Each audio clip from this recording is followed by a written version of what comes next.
and be a little bit firmer around some areas of the game.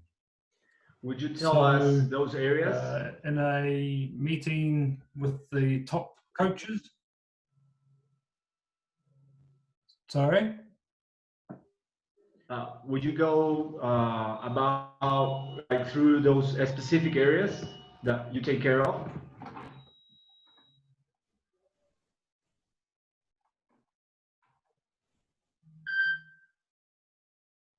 Yeah. Yep. So I'll go through those. So the coaches, the world coaches got together and decided that there was a few things that when they looked at whether or not they could change the laws, they've decided all they really want to see is a better application of the laws.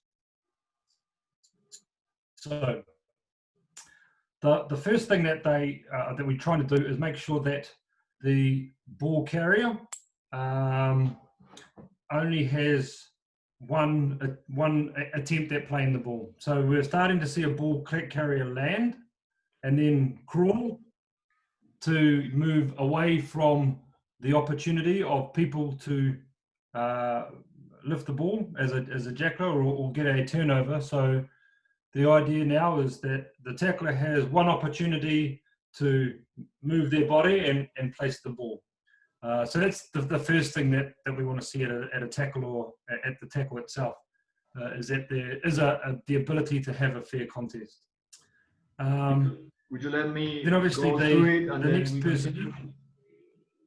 Okay. Sorry. Yep. Would you let me translate that and then we keep going? Yeah, perfect. Yeah?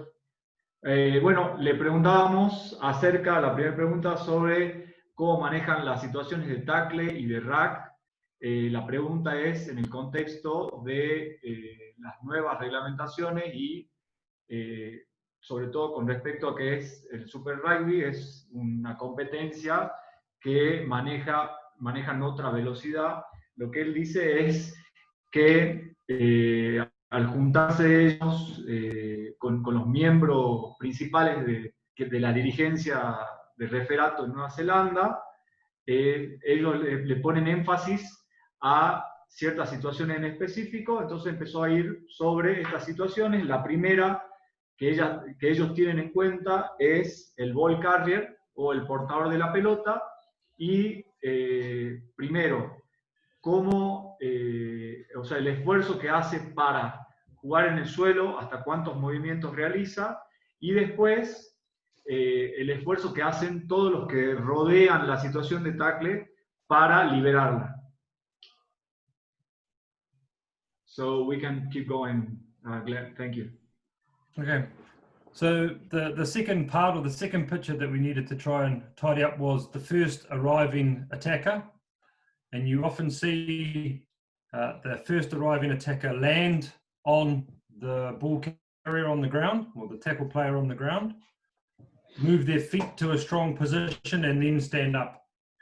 So the picture, because it happened so fast, the picture they were giving is that they were on their feet, but they've started from the player, landing on the player, and then trying to bounce up and be in a position to play the ball. So what we're trying to do now is make sure that the arriving players clearly stay on their feet if they want to play the ball, not have long feet or be in a position to start with where they are being supported by either their hands on the ground or the player on the ground. They must be clearly on their feet to start. Okay, so, bueno, lo que él nos dice es que la segunda situación que ellos tienen principalmente en cuenta es la llegada del primer, o en este caso sería del primer jugador de ataque, o sea, el primer apoyo, que por la velocidad a la que se juega, lo que ellos notaban es que los jugadores vienen, aterrizan sobre el portador de la pelota, y de ahí recién llevaban los pies y el cuerpo a una posición estable. Lo que ellos ahora están poniendo énfasis es en que ese primer jugador que llega de apoyo esté en todo momento en una posición de pies y manos de total estabilidad. We can keep going, Glenn. Thank you. Okay, so then the other thing that's crept into the game is when the tackler lands, they're either slow to move or they roll in a particular direction that it stops the arriving attacking cleaners or interferes with the halfback. So what we are saying now is that the movement must be immediate and they must roll east-west, not north into the attacking halfback's path, or put themselves in that position where a arriving cleaner has to jump over them, move over them. We want them to move out sideways so they don't interfere in any way with an attacking team cleaning out or the halfback.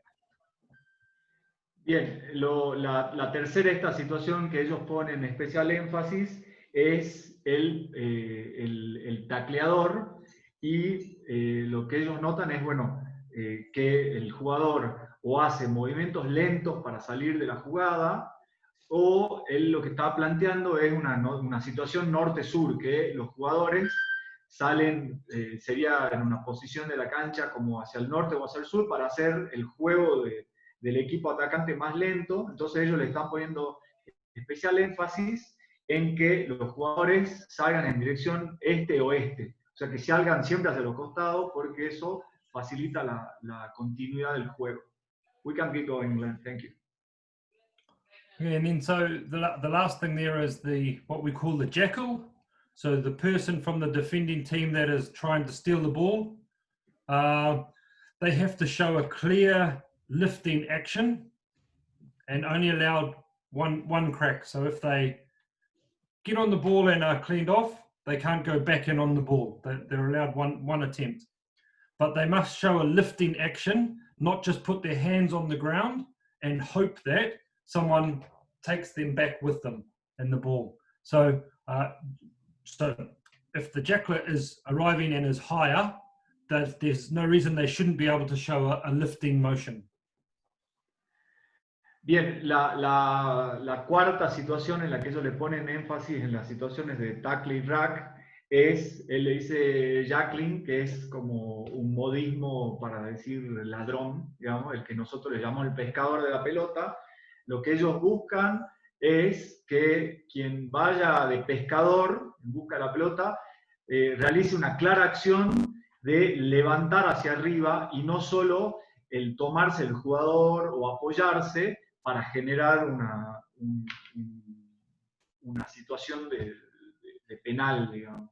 Lo que se busca es que en todo momento el jugador que llega al pescador se note claramente que está intentando levantar la pelota hacia arriba. Thank you, Glenn. So if those four things are tidier, if we can tidy those four things up, there's then no excuse for the attacking cleaners to not come through the gate.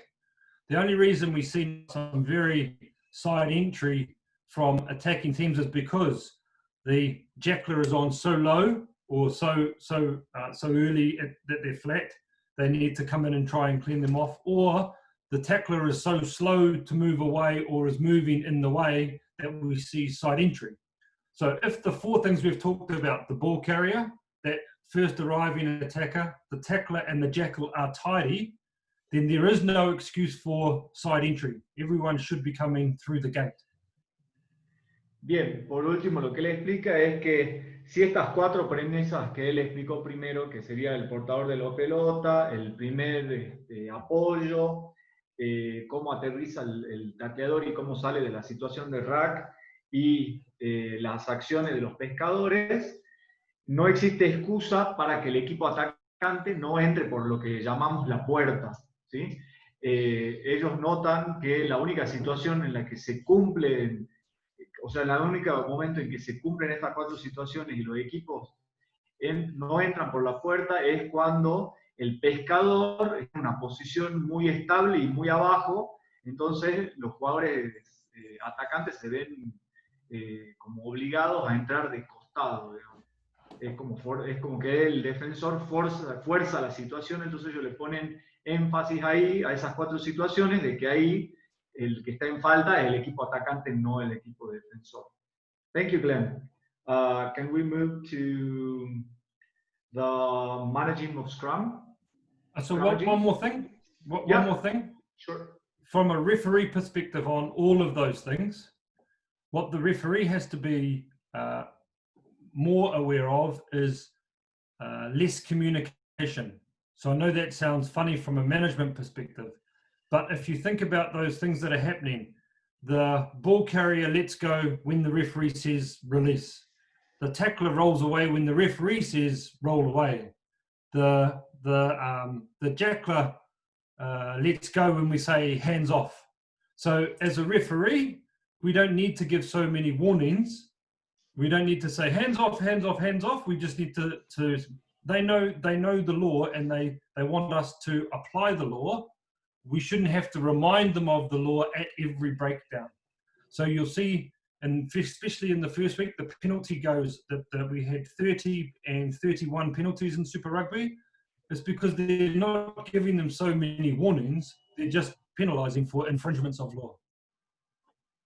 Bien, por último, lo que él dice que desde una perspectiva del arbitraje, si los jugadores son conocedores de estas situaciones, los árbitros no se ven obligados a que en el momento de cada situación particular tenés que estar llamando salga tacleador, suelte pescador y dando directivas cuando los jugadores son conocedores de las leyes y también las aplican.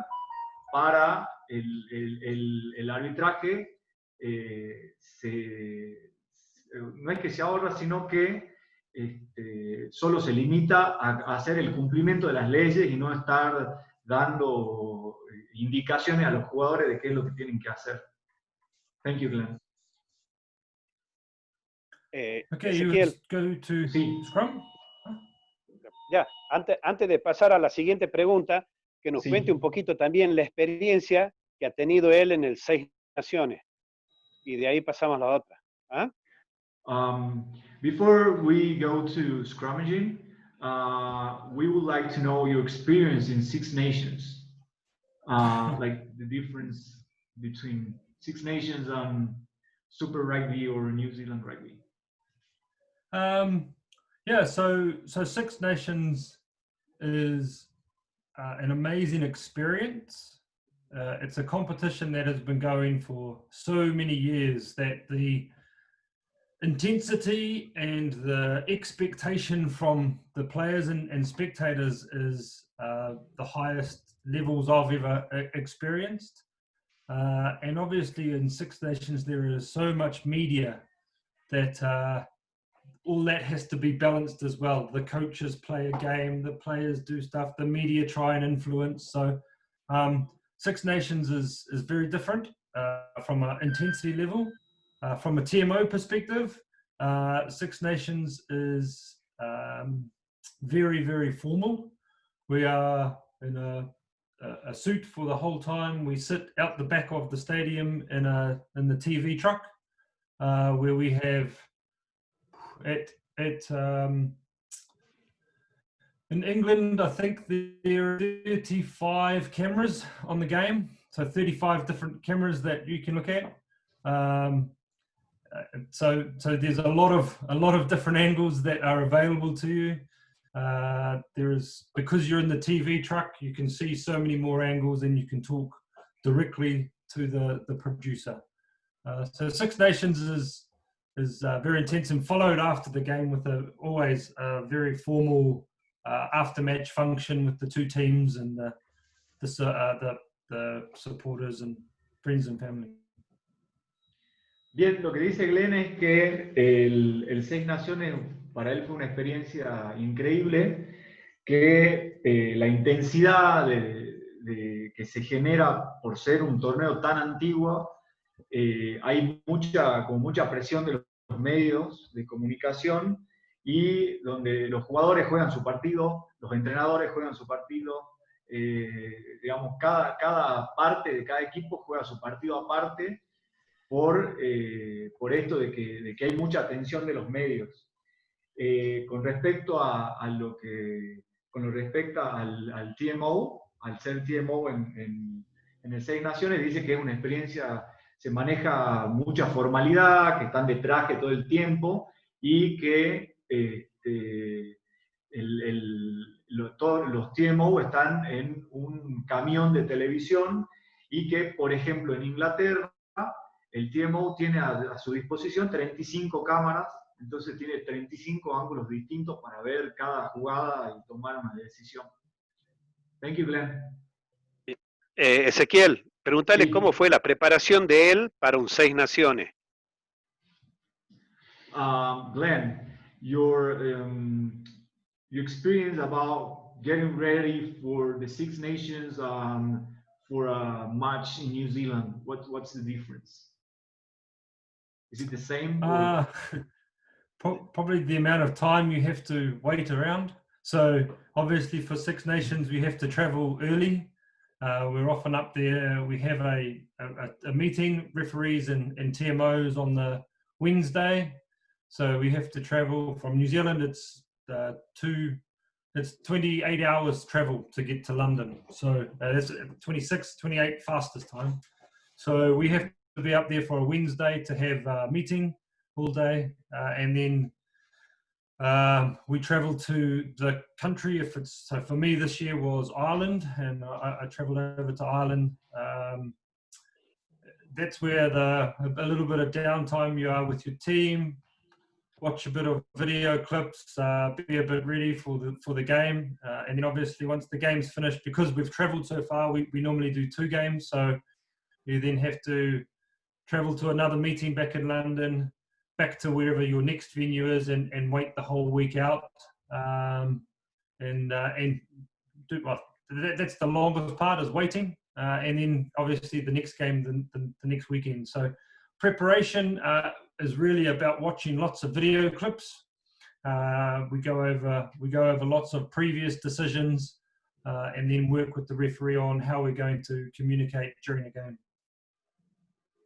Bien, lo que nos dice Glenn es que, bueno, principalmente cuando dirige Seis Naciones, lo primero es que tiene que viajar con mucho tiempo de anticipación, normalmente una semana, que lo que hacen es, si van por un partido solo no van, normalmente van por 2, y que siempre tienen reuniones de referees y TMOs antes de los partidos, donde miran muchos videos de cada equipo y sobre todo que revisan decisiones previas. O sea, miran muchas veces mismas situaciones y revisan situaciones que tomaron distintos árbitros para la misma situación de partido.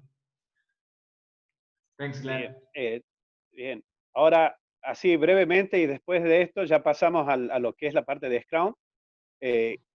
Que si nos puede hacer sintéticamente qué es lo que conversa con los árbitros al ser el TMO.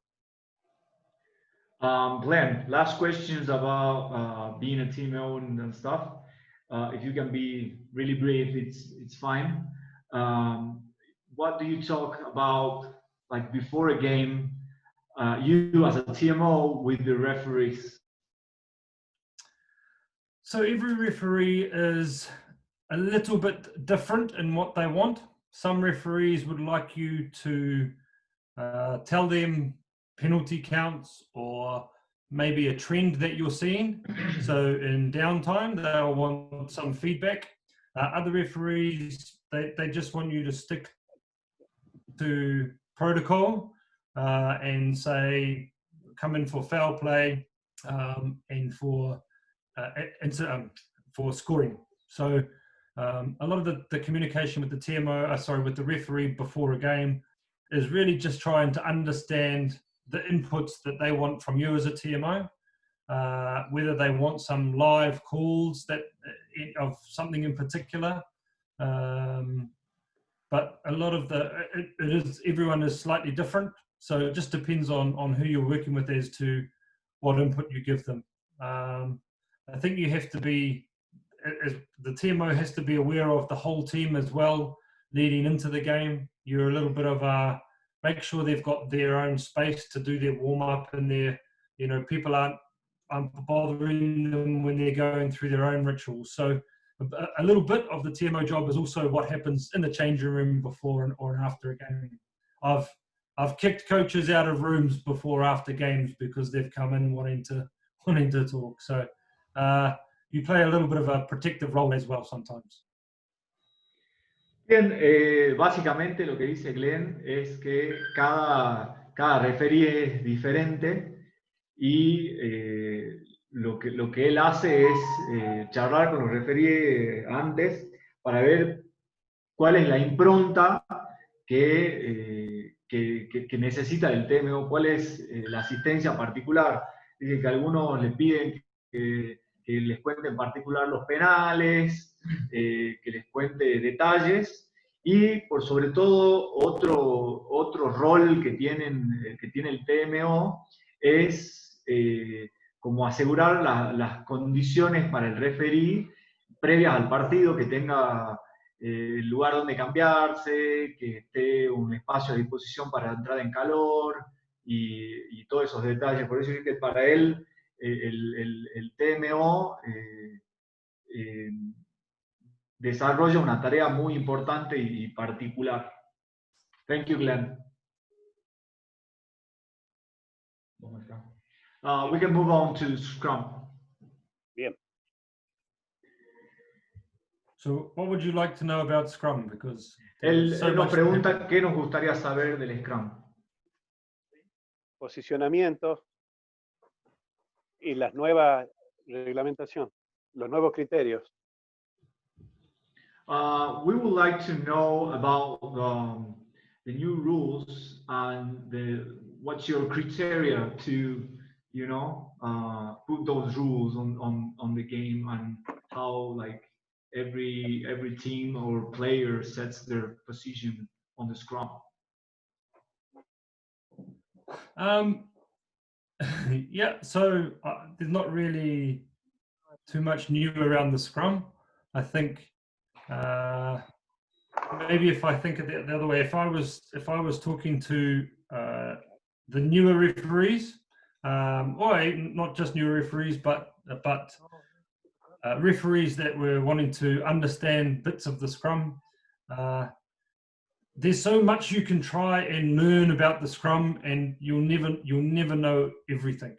So I think the key thing with scrums is making sure that the props are in a position, which often means at the right height, that they can keep their feet underneath them.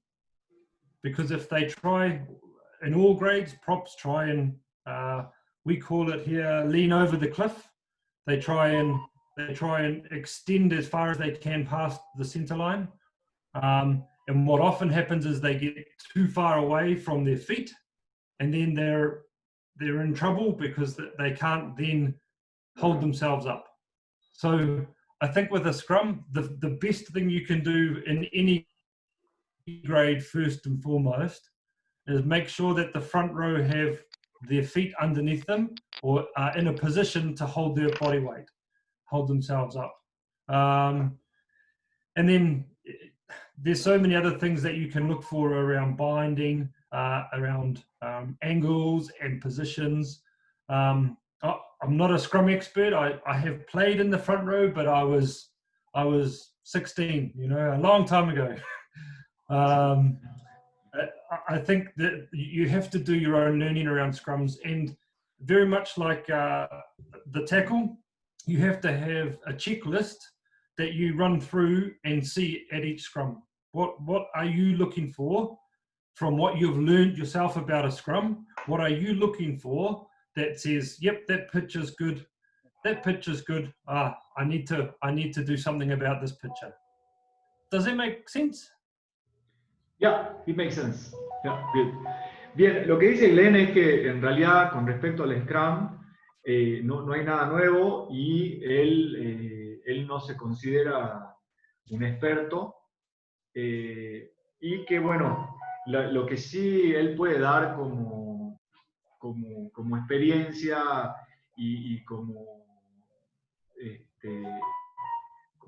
sugerencia no tanto a los nuevos, no solo a los nuevos, sino también a los que son referidos hace mucho tiempo, es que cada uno se tiene que hacer, así como hicimos con la situación de Tackley Ruck, es como en base a su experiencia, armarse su propio protocolo de qué voy a mirar en el Scrum.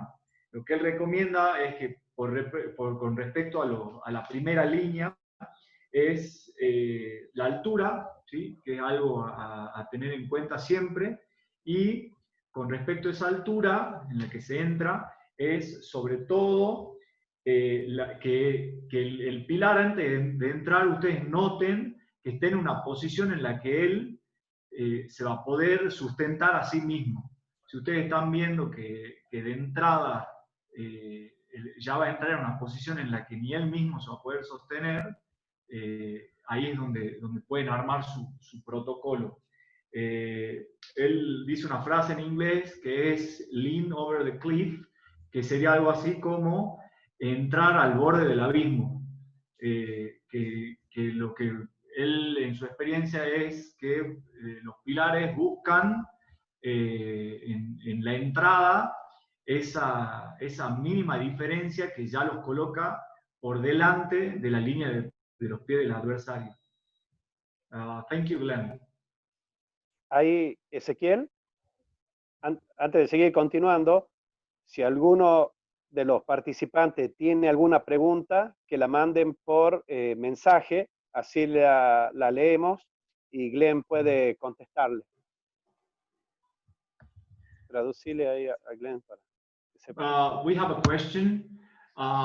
For you, what will be the most difficult situation to manage in a Scrum? For you, what's the most difficult thing to look at in a Scrum? So I think the most difficult thing to manage is a Scrum that keeps collapsing, yeah?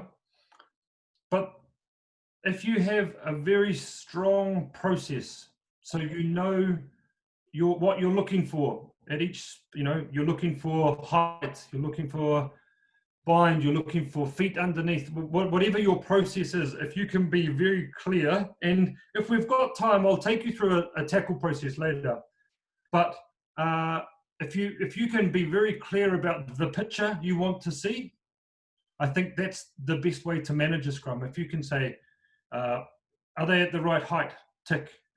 Are they? Have they got their feet underneath them? Tick. Have they done what they need to do? So I think that the most important thing around managing a Scrum is you have to know yourself as the referee what you want to see.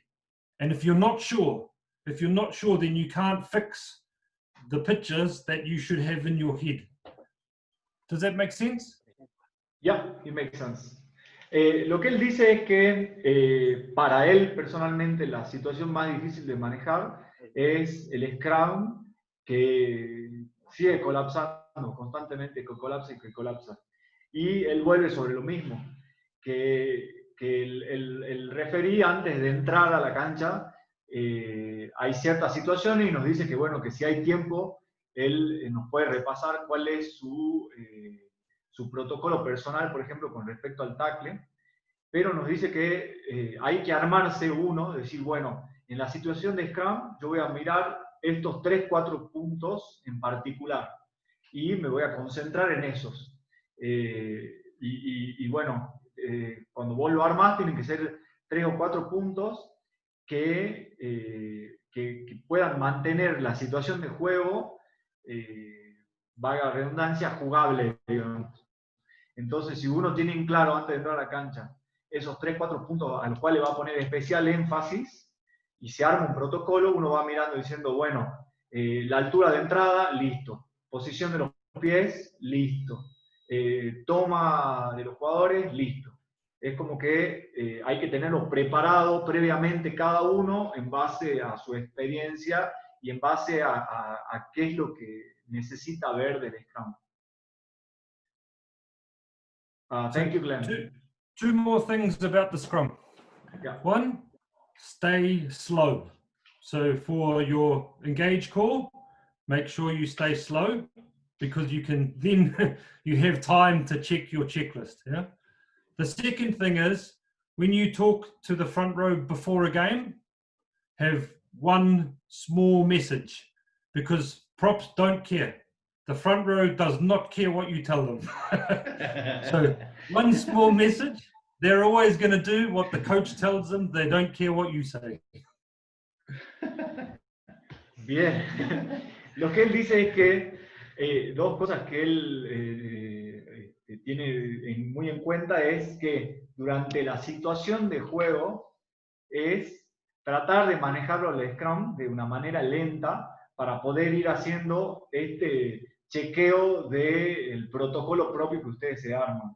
Y la segunda es que cuando ustedes abran con la primera línea antes del partido, tienen que armarse un discurso muy corto, claro y conciso, porque a la primera línea en realidad no le importa. Así que bueno, esas son las recomendaciones principales, que antes del partido, cuando hablan con la primera línea, sea un mensaje claro, corto y conciso. Thank you, Glenn. I'm a winger, ¿Cuál es el mensaje que le da él a las primeras líneas? Glenn, would you share with us what's your message before the game with the front row?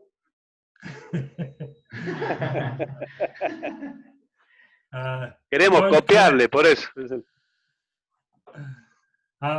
So before match, I simply say to the prop, I want your feet underneath you and I want you to bind correctly.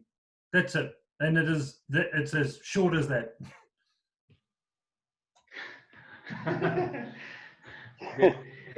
Dice que lo que básicamente le dice es que entren a la altura que él marca y que pongan los pies por detrás de la línea de la cadera, digamos.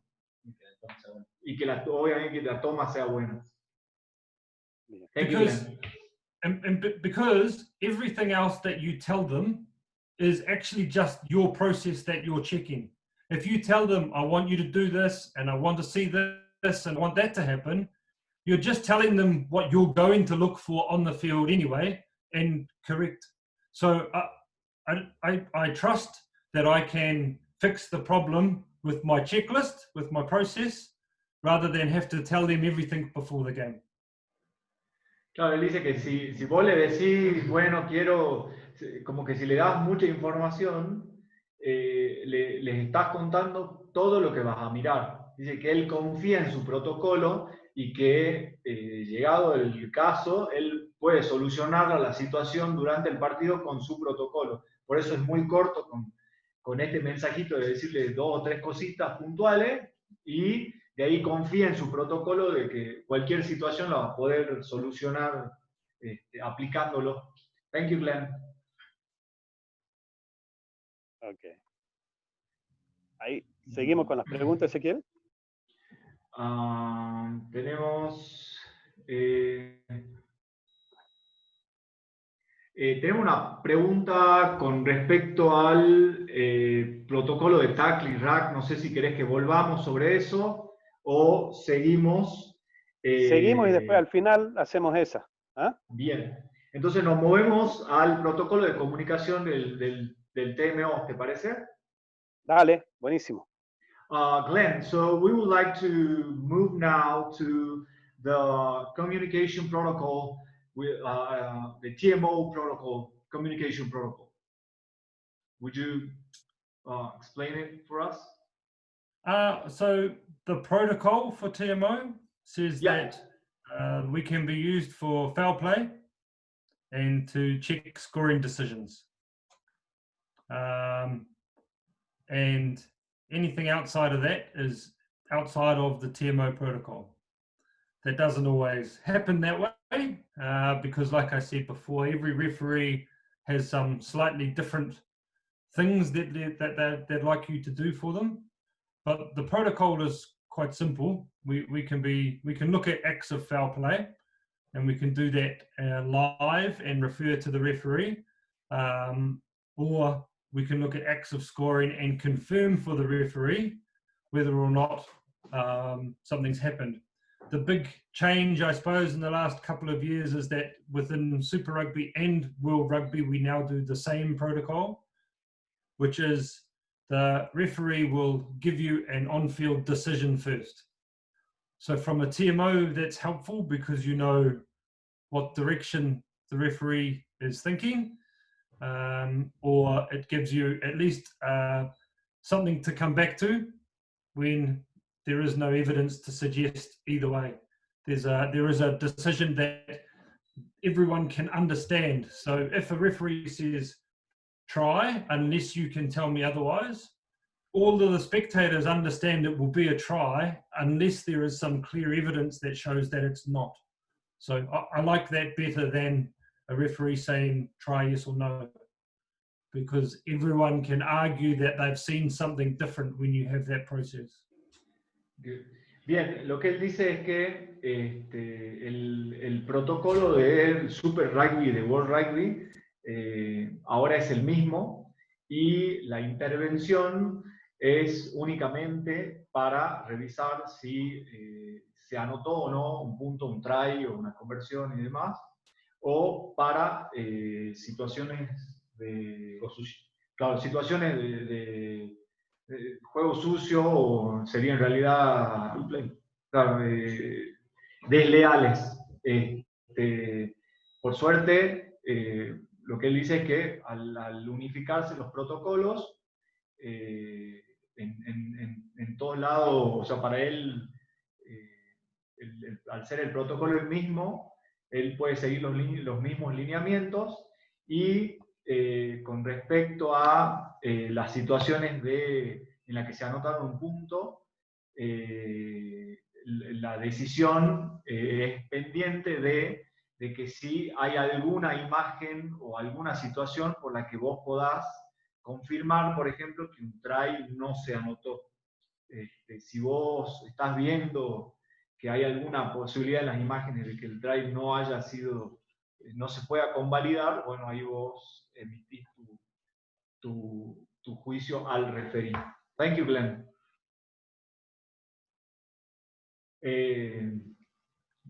Maximiliano. Ahí, sí. No sé, ¿querés que pasemos a preguntas?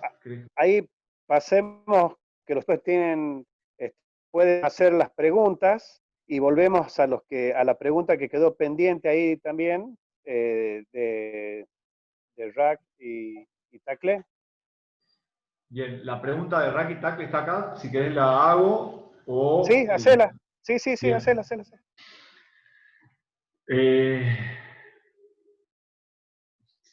Glenn, so I'm about to read you a few questions that are popping up. Is that okay for you? Yeah, sure.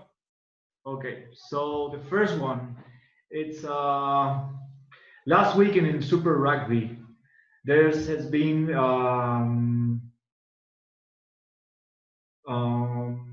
he's asking about too many penalties conceded. There's any repercussions, or what's your thoughts about it? So the reason there are too many penalties, or not too many, that's not fair. There's always going to be more penalties as we try and enforce the law as it's written. So because the referees are not wanting to communicate, the onus has been, or the pressure has been put back on the players to do what the law says. So if they don't roll away, the referee doesn't warn them, he penalizes them.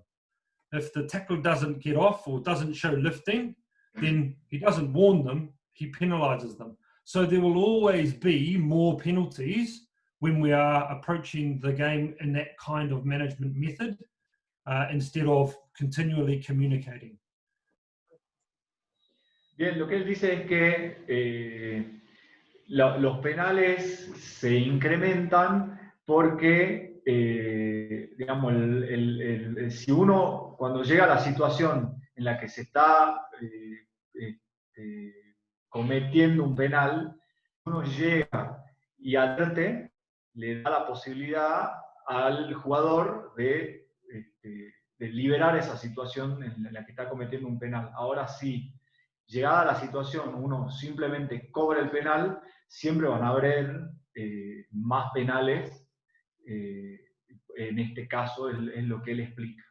Thank you, Glenn. Ahí llegó una pregunta más. Ahí si la puedes leer, Ezequiel. So we have a question in English already, so that's even great. Was there any repercussions for that, or was something already talked with the teams? Yeah. So no repercussion, already discussed with the teams.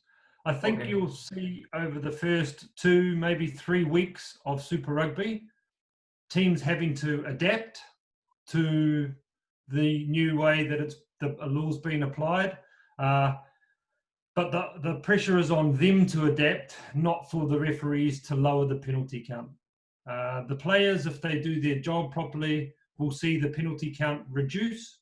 So no repercussion at the moment while everyone is still adjusting.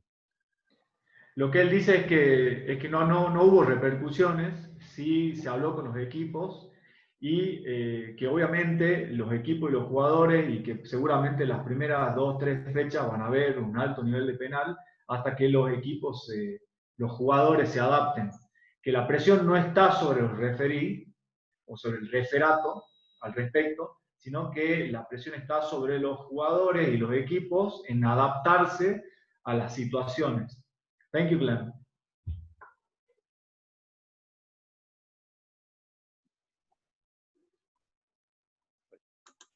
Another question? Do you have you got more questions or? No, I think that's it with the questions. So can I tell you a little bit about tackle process? Yeah, sure. Nos va a explicar un poquito sobre esto que nos decía del protocolo o el proceso con el tackle. Perfecto. Thank you. So what I do a little bit of coaching now with referees.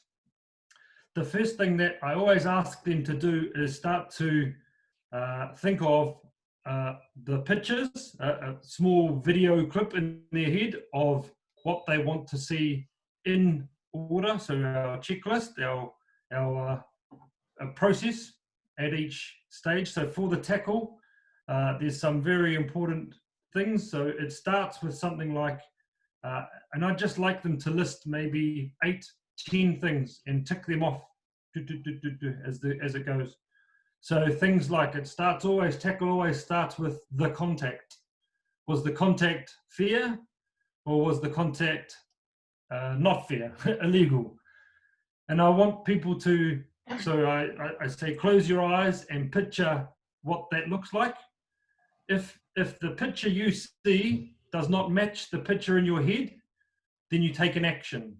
Yeah, that may be penalty, that may be advantage. But if the picture doesn't match, then you take action. If the picture matches what you want to see, you go to the next step. Bien, entonces lo que nos dice que él ahora está haciendo coaching, o sea, le está entrenando referees, y lo primero que vos tenés que hacer es visualizar, como imaginarte fotografías de cómo querés vos que ocurran las cosas en la cancha.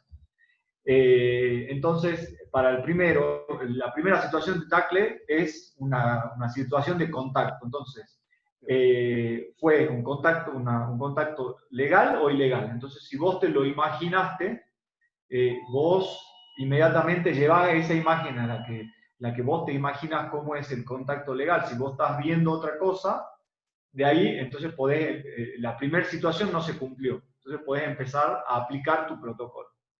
We can keep going. Thank you. So I wrote down a 10-step one that I would try and get a referee to have in their head. Everyone's different, so don't think that you have to have 10 steps or that it has to be like this. But very simply, I'd say check contact if you're happy with the picture, and remember this is all videos in your head, pictures. Contact if you're happy. The next thing I'd want them to check is the the ball carrier, has there actually been a tackle? Has he gone to ground? And then you want to see that the tackler has also, so has a tackler gone to ground, or have they simply put a player to ground? So is there a tackler, and two, is there one, is there a tackled player? Two, is there a tackler? So video, contact, good. Is there a tackler on the ground? Yes. Is there a tackler that's landed beside him? Yes. The next action is, what does the tackler do? So we talked about, we want to see them move east-west. I want to tick that off in my video list. Have they moved east-west? And then I want to see what the arriving players do. Have they, like we talked about, have they landed and then stood up, or have they come in legally? Yeah. So that's the first 5 very quick videos. Boom, boom, boom, boom. Then, and only then, would I be asking people to check for the ball. So our referees get very busy trying to follow the ball the whole time. I'm trying to tell them, don't worry about the ball, tick those first 5 things off, and then look for the ball. So, do you want to translate that bit? Great. Entonces, lo que él dice es que, bueno, que si nosotros vamos a imaginar, no vamos a imaginar estas fotografías de qué es lo que queremos ver en las situaciones de juego. Recordemos que la situación de juego es un video, entonces tiene que ser una revisación así muy rápida de cada fotografía.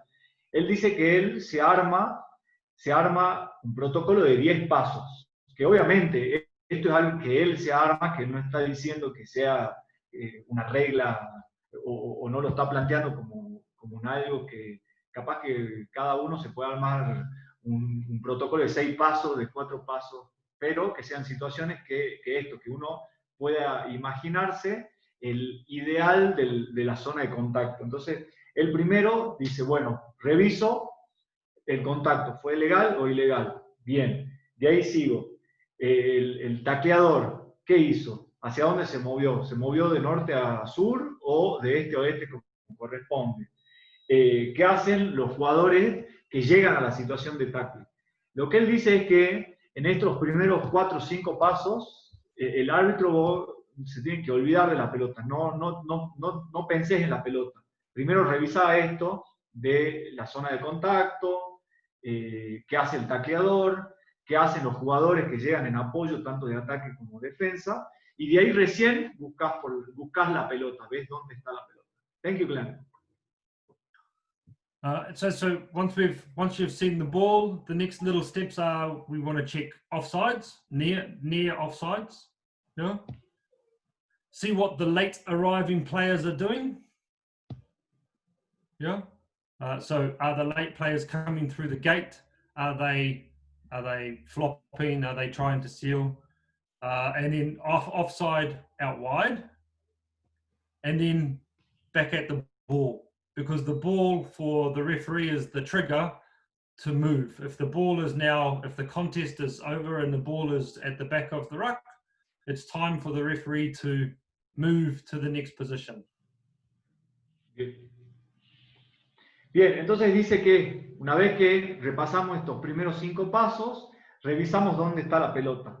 Y de ahí volvemos a revisar la línea de offside, pero la línea vendría a ser la más cercana, ¿sí? La línea offside. Después, los jugadores que llegan tarde a la situación, cómo entran a la puerta, cómo se aproximan a la situación de contacto. Estamos hablando ahora ya de los que llegan tarde, los que llegan después. Y de ahí, recién volver sobre la posición de la pelota. Ya está en posición de juego, ya sigue, no está metida en el medio, porque la pelota es nuestro gatillo para, lo que él le dice gatillo, para movernos a la siguiente situación de juego. Thank you, Glenn. So the last thing I get the referees to do is I then ask them to create the video and watch that video over and over and over of what they want as a correct process. And the more they do that, the faster the process gets. So as the game gets faster, you have to have a nice quick video. So the more you can practice seeing it, the faster you get at processing the information. And then you can very quickly see a picture in front of you that doesn't match your video or your pictures, then you can take action. And then the very last thing I say is, once they've practiced watching these pictures, is where are you watching the video from? So what angle are you seeing all of these pictures? Because if you're not seeing them from the right place, you're standing in the wrong position. So how do you make sure you're seeing the pictures from the position you want to be in when that process is happening? Does that make sense how it brings it all together? Good, thank you. Entonces, lo que él dice que por último, con esto de armarse el proceso fotográfico, uno se lo tiene que grabar en la cabeza y como sentarse a reproducirlo cada uno al proceso correcto y cada vez más rápido. Mientras más rápido sea la competencia en la que estamos haciendo el referato, más rápido vamos a tener que tener ese proceso grabado en la cabeza. Y de ahí lo tenemos que imaginar de distintos ángulos, porque, digamos, como la velocidad va aumentando, es decir, si va aumentando el nivel de la competencia, va aumentando la velocidad de juego, yo voy a necesitar distintos ángulos para mirar la misma situación. Entonces yo tengo que tener mi protocolo incorporado, siempre hablando de un proceso correcto, de un ideal. Thank you, Glenn. Hay un poco para sacarlo de la estructura, Ezequiel. Y la verdad que muy claro toda la información que nos está dando. Preguntarle cuál ha sido el partido más duro para él, para referear, y que a pesar del protocolo, ¿cómo lo solucionó? Glenn, so we are very thankful with you. All the information you are giving us, it's very useful for us. And we would like to know what was the most difficult game for you to be on as a referee, and how you solved the situations you were going through in that game. Yeah. I'll give you two examples. One was as a referee, and one was as a TMO. But as a referee, I think that the most difficult games are the ones where nothing goes right. You feel the scrums are collapsing, and the message isn't getting through. And I think the only way to fix that is to try and remain calm and trust that the processes you have in place, if you stick to that and work through your processes, you can slowly work your way back out of the state you're in. I think the hardest part about being a referee is controlling your own emotions internally while still externally looking nice and calm and composed. Because as soon as externally you're no longer calm and composed, you've lost, because everybody wants to have a go. The players, the spectators, the coaches. Externally, you have to still keep trying to have a very calm demeanor. Bien, él dice que no. Una es, la primera de esta que les voy a desarrollar es como referí, una como TMO, y no nos nombra un partido en particular, sino que nos nombra esos partidos en los que parece que todo sale mal, los scrums se colapsan, hay juego sucio, bueno, múltiples situaciones. Entonces él dice que lo principal es estar tranquilo y aferrarse a tu protocolo, a lo que vos te armaste como proceso ideal que querías aplicar al juego. Dice que para él la parte más difícil en estos partidos es mantener el control sobre tus emociones. y permanecer calmo y mantener la compostura. Eso por un lado, del lado de referee, es la parte más difícil. Thank you, Glenn. And then my TMO example was 3 years ago, England versus Wales. And there was a decision that I had to make where the most important camera was taken out. So as it came down, as the play came down into the camera that should have picked up the footage in front of it, a water carrier got taken out by a player on the sideline, and that camera watched that.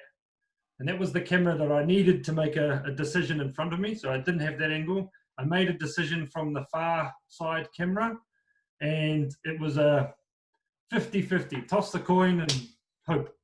And I probably made the wrong decision, but the mistake I made was I tried to defend that.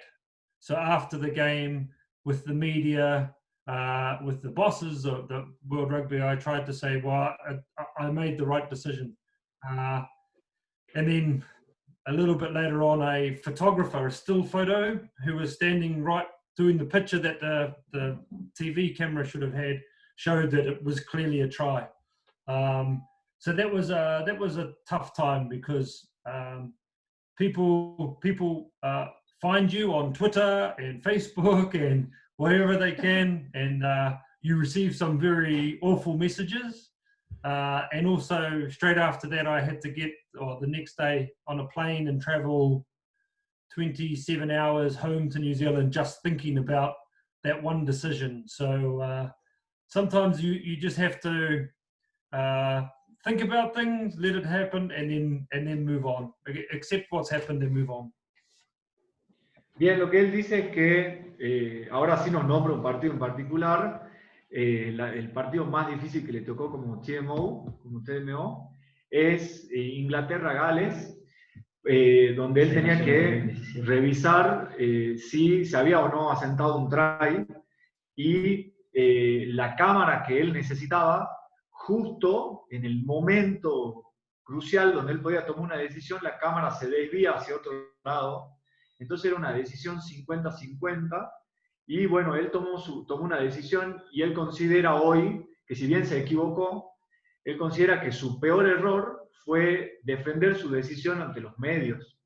Que si bien después apareció una foto, un fotógrafo, donde se vio una foto que claramente era try, y también, o sea, esa era la imagen que debería haber tomado el video, la cámara de bifilmadora. Dice que lo hace lo más difícil es que, bueno, hoy con las redes sociales y esto que nos explicaba de que el Seis Naciones y vive con una intensidad mucho mayor a otros torneos, la gente te manda mensajes por Twitter, por Instagram, que bueno, que después de ese partido tuvo que volver a Nueva Zelanda a viajar 26 horas con esa presión y esa decisión en la cabeza. Thank you very much, Glenn. Hay una pregunta, Ezequiel. Glenn, we have one more question. It is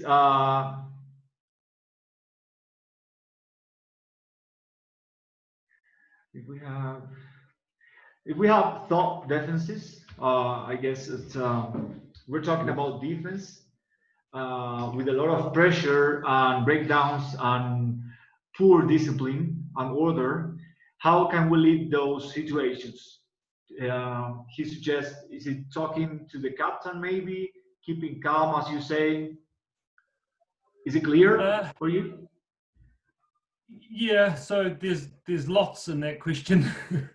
I think if you break rugby down to very, very simple, if you can make sure that when a tackle happens, everybody rolls away, everybody stays on side, and everyone comes through the gate, then it's very, very easy to referee. What often happens is, the process that we went through, what often happens is something small is missing. And because of that, we don't recognize the piece that we need to fix, whether it is we've forgotten to check the offside line, or maybe we've forgotten to make the tackler roll away, which slows everything down and becomes very, very messy. So I think a lot of that comes down to, if you can identify the piece that you're missing, the picture that you're missing, and not officiating or not applying law to, then it will make it easier to tidy the game up, manage it more. Bien, por ahí, disculpen, se nos pasó traducir algunas preguntas que directamente las leímos en inglés. Sí. Les pido disculpas. La pregunta de ahora era si, ¿qué pasa cuando tenemos defensas muy difíciles, donde ponen mucha presión, donde no hay orden y hay una mala disciplina, una pobre disciplina? Hablamos con el capitán, lo que sugería, o si mantenemos la calma, como nos decía Glenn. Y la respuesta de Glenn a esto fue que el juego, cuando se nos complica, hay que desmembrarlo en lo simple y buscar qué pieza nos está faltando identificar. Entonces, identificar cuál es el punto que está fallando y operar sobre ese punto. Por ahí lo que él dice es como que nos complicamos y nosotros tenemos que hacerlo más simple, no complicarlo aún más, sino que hacerlo simple y tratar de identificar la problemática para solucionarlo. Thank you, Glenn. Creo que esas son todas las preguntas. I'm going to make you a question, Glenn. Sí. How do you see the evolution of Argentinian rugby in these years in the Super Rugby? Argentina starting the Super Rugby. How do I see what's going to happen, or what's happening? How do you see the evolution of Argentinian rugby when Jaguares start to play Super Rugby? Yeah, so I think what's happened with the Jaguares shows that if you can keep a team together and you can keep the same messages being delivered and people buy into the whole process, you get stronger as a team. And I think the Argentine the Jaguares team for Super Rugby, they showed that last year. They brought so many players back from overseas. They kept the core together, and they played very, very good rugby. They stuck to their game. They played their game throughout the whole season. And I think the big difference, if you watch last season, when it got to the final, the Crusaders played a completely different game to what they'd played all season.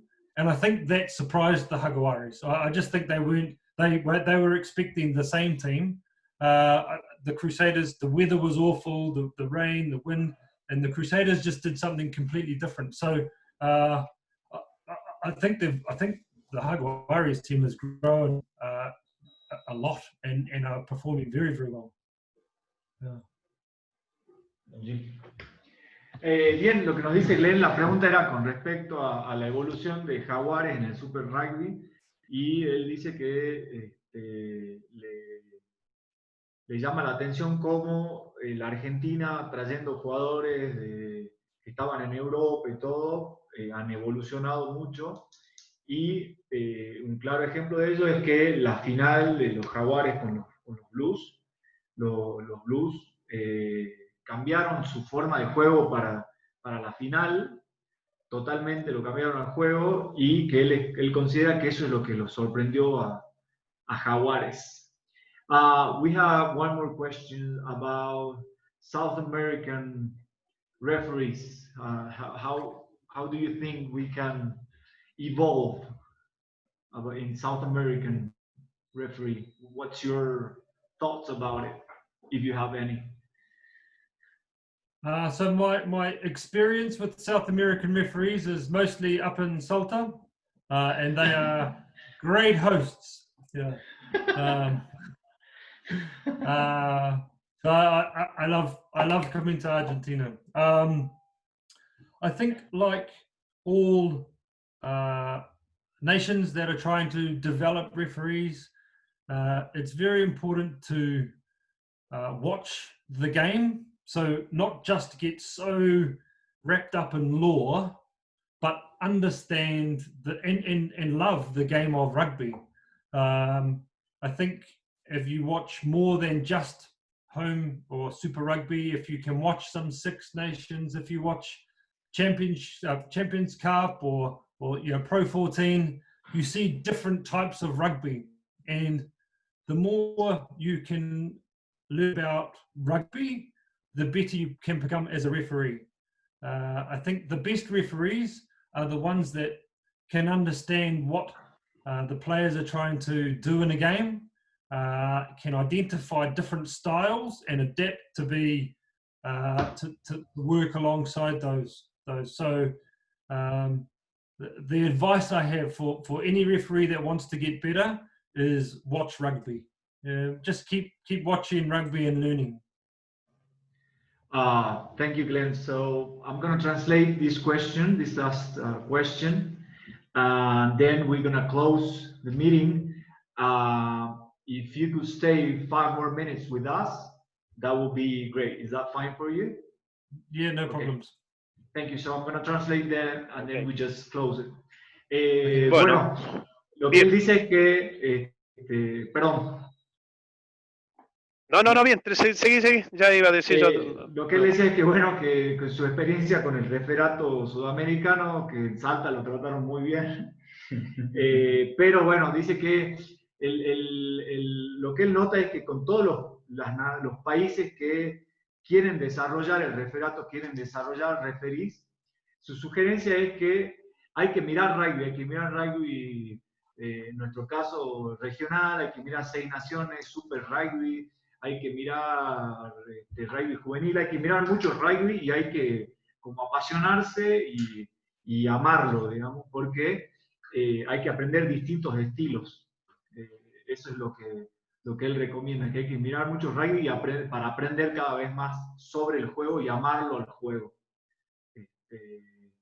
Así que bueno, te dejo, Maxi, esa era la última pregunta. Dale, ya le traducís ahora, cuando yo lo que quiero decir es agradecerle a todas las personas. ¿Ahí se escucha? Sí. Sí, bien. Lo que quiero decirle es agradecerle, obviamente, primero a Glenn por haber participado en esta charla y a todos los que se sumaron. Un agradecimiento muy grande de parte de la Unión de Rugby de Tucumán y de la Comisión de Referee. También a Iñaki, que fue quien contactó a Glenn, así que también muy, muy agradecido a él de parte de todos nosotros. Así que bueno, yo creo que estamos ya dando finalizado ya la charla, así que muchísimas gracias a todos por sumarse y también agradecerle a todas las personas de otros países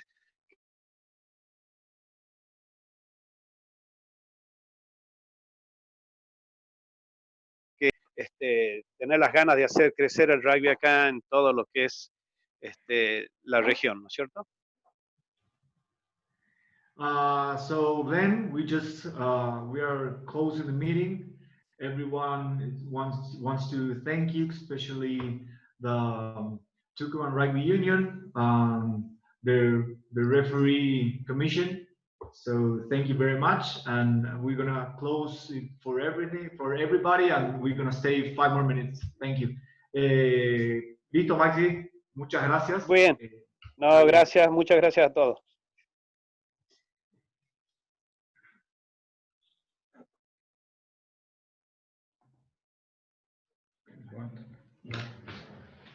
Ahí ya. No, que no se vaya Ezequiel, ¿no? No, se va al baño, dice. The translator is going to the bathroom a few seconds.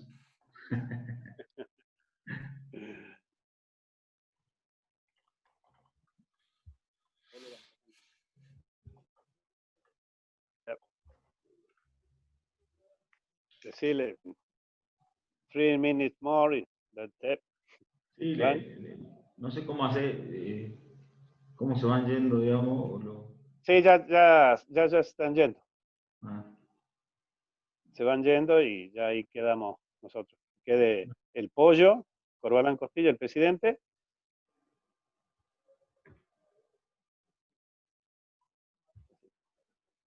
Bueno. Dale. So Glenn, how is the COVID-19 in New Zealand now?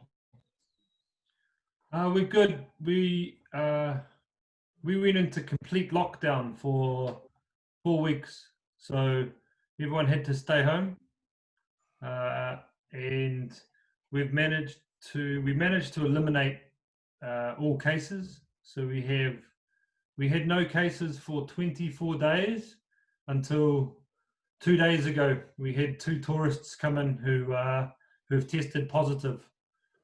So we've got a couple of cases coming in from overseas, but we've eliminated it within New Zealand as far as cases that are out in the open. So it's good from a health perspective and from people. It's very good. Yeah. But